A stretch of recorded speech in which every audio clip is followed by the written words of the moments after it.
பாஜக அரசு சமஸ்கிருதத்துக்கு 2532.59 கோடி ஒதுக்கியுள்ளது. தமிழ்நாடு உள்ளிட்ட பிற 5 செம்மொழிகளுக்கும் சேர்த்தே 147.56 கோடி மட்டுமே ஒதுக்கியுள்ளது. தமிழ்நாட்டு மக்கள் என்றும் பாஜகவுக்கு ஓட்டு மட்டும்தான் முக்கியம் என்றும் எம்பி சு வெங்கடேசன் குற்றம் சாட்டியிருக்கிறார். இதுகுறித்தான கூடுதல் விவரங்களோடு இணைகிறார் நமது செய்தியாளர் சிவகுமார். வணக்கம் சிவகுமார், கூடுதல் விவரங்களை வழங்கலாம். அதாவது மத்திய அரசு தற்போது சமஸ்கிருதத்துக்காக 2532.59 கோடி ரூபாயை சமஸ்கிருதத்தின் வளர்ச்சிக்காக 2014 முதல் 15 அதாவது 2024 முதல் 25 வரை அதாவது மொத்தம் செலவு பண்ணி இருக்குது அப்படின்னு சொல்லி குறிப்பிட்டிருக்கிறாரு. இது 17 முறை, அதாவது 17 தடவை மற்ற மொழிகள், அதாவது தமிழகத்தில், அதாவது இந்தியாவில் இருக்கிற மற்ற மொழிகள், அதாவது தமிழ், தெலுங்கு, கன்னடம், மலையாளம் மற்றும் ஒரியா ஆகிய மொழிகளை வளர்ச்சிக்காக செலவழிக்கப்பட்ட தொகையை காட்டிலும் கிட்டத்தட்ட 14 மடங்கு 17 மடங்கு அதிகம், அதாவது 147.56 கோடி ரூபாயை தான் இந்த மொத்த 5 மொழிகளுக்கும், அதாவது தமிழ், தெலுங்கு, கன்னடம், மலையாளம் மற்றும் ஒரியா ஆகிய மொழிகளுக்கு செலவு பண்ணியிருக்கிறதாகவும் அது ஒரு டேட்டாவாக தற்போது ஒரு பிரபல நாளிதழ் ஒன்று வெளியிட்டு இருக்கிறதாகவும் குறிப்பிட்டிருக்கிறாரு. அதாவது வருடம் ஒன்றுக்கு 230.24 கோடி ரூபாயை சமஸ்கிருதத்தின் வளர்ச்சிக்காகவும் மற்ற மொழிகளுக்கு 13.41 கோடி ரூபாயை செலவு பண்றதாகவும் குறிப்பிட்டிருக்கிறார் அவரு. தமிழ் அதிக அளவில் பேசப்படுற ஒரு மொழியாக இருந்தாலும் 5% அதாவது சமஸ்கிருதத்துக்கு செலவு பண்ணக்கூடிய தொகையை காட்டிலும் 5% மட்டுமே இதுக்கு பண்ணியிருக்கிறதாகவும், கன்னடம் மற்றும் தெலுங்கு ஆகியவை 0.5% கீழேயும், ஒரியா மற்றும் மலையாளம் 2.2% கீழே அதுக்கு ஒதுக்கீடு செய்யப்பட்டிருக்கிறதா குறிப்பிட்டிருக்கிறாரு.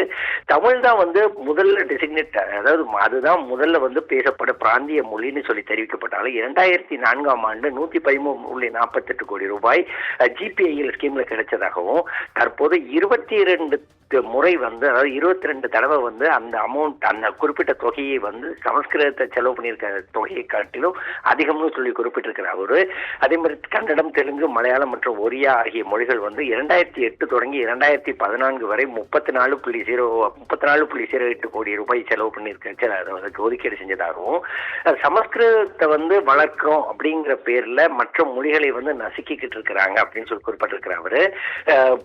ஹிந்தி, உருது, அதே மாதிரி சிந்து ஆகிய மொழிகளை பார்க்கறதா இருந்தா 1317.96 கோடி ரூபாயும், கிட்டத்தட்ட 52.4% செலவு சமஸ்கிருதத்தை காட்டில் அதிக அளவில் பண்ணியிருக்கிறதாகவும், உருது தனியாகவே 837.94 கோடி ரூபாயும், ஹிந்தி 426.99 கோடி ரூபாயும், அதே மாதிரி பார்த்தீங்கன்னா சிந்து மொழிக்காக 53.03 கோடி ரூபாயும் செலவு பண்ணியிருக்கிறாங்க.